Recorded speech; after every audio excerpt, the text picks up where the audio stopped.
வணக்கம். இன்னைக்கு இன்னொரு வீடியோல உங்களை சந்திக்கிறதுல மிக்க மகிழ்ச்சி.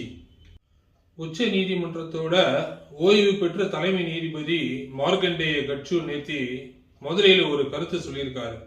என்னன்னா, மக்கள் அனைவரும் குறிப்பா மாணவர்கள் கட்டாயம் விருப்பத்தோட ஹிந்தி படிக்கணும் அப்படின்னு சொல்லிட்டு அதை பத்தி தான் இன்னைக்கு இந்த காணொளி. இன்னைக்கு பாத்தீங்கன்னா நம்ம மாணவர்களும் சரி இளைஞர்களும் சரி வேலை நிமித்தமாகவும் படிப்புக்காகவும் அண்டை மாநிலங்கள் வேறு நாடுகள் இதுக்கெல்லாம் போக வேண்டிய ஒரு சூழ்நிலை இருக்கு. இது யாரும் மறுக்க முடியாது. ஆனா இன்னொரு பக்கம் பாத்தீங்கன்னா நம்ம அரசியல்வாதிகள் நம்ம மக்களோட உணர்ச்சிகளை தூண்டி விட்டு தமிழ் தமிழ்னு பேசி மக்களை ஹிந்தி படிக்காதீங்க, ஹிந்தி எதிர்ப்பு, ஹிந்தி திணிப்பு இப்படி எல்லாம் பேசி ஒரு வெறுப்பை ஏத்துறாங்க. தமிழ் தமிழ்னு பேசி தமிழ் மொழி வாழணும், தமிழை எல்லாரும் நிச்சயமா நல்லா படிக்கணும், பேசணும், நம்ம மாணவர்கள் எல்லாம் தமிழ்ல இருக்கக்கூடிய பண்டைய நூல் எல்லாம் கற்கணும், அதுல மாற்று கருத்தே கிடையாது.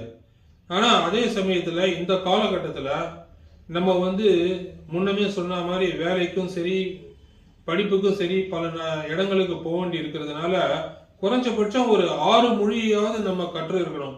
அண்டை மாநில மொழிகள், இந்தி, ஆங்கிலம், ஈவன் சொல்ல போனா பிரெஞ்சு, இந்த மாதிரியான மொழிகள் எல்லாம் நம்ம கத்துக்கிட்டாதான் நம்ம வாழ்க்கையில ஒரு நல்ல பொசிஷனுக்கு வர முடியும்.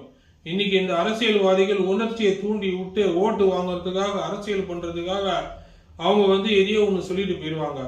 நாளைக்கு கஷ்டப்பட போறது நாமளும் நம்ம சந்ததியினரும் தான்.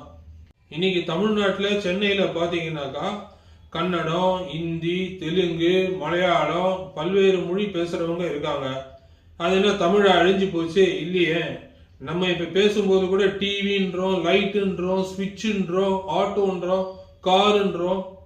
நம்ம தமிழ் மொழியில எல்லாம் கலந்துதானே பேசுறோம். இது காலப்போக்குல இந்த மொழியில சில அந்நிய மொழி சொற்கள் கலக்கிறது மாற்ற முடியாதது. அப்படிதான் ஒரு மொழி பரிணாம வளர்ச்சி அடைஞ்சு வந்துருக்கு இத்தனை காலமாவே. இன்னைக்கு போக்குவரத்து மற்றும் தொலைத்தொடர்பு வசதிகளால உலகம் ரொம்ப சுருங்கி போச்சு.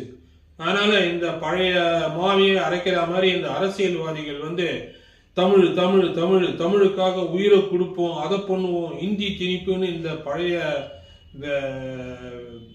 ஒரு பழைய அறவை காட்டு இந்த அரசியல் எல்லாம் ஒதுக்கி தள்ளிட்டு இவங்களெல்லாம் காதுல வாங்காம நம்ம மாணவர்களும் நம்ம தமிழ்நாட்டில் இருக்கிற மக்களும் பல மொழிகளை பயின்று நம்ம தமிழ் மொழிக்கும் வளம் சேர்க்கணும். அதே சமயத்துல அவங்க வாழ்க்கையில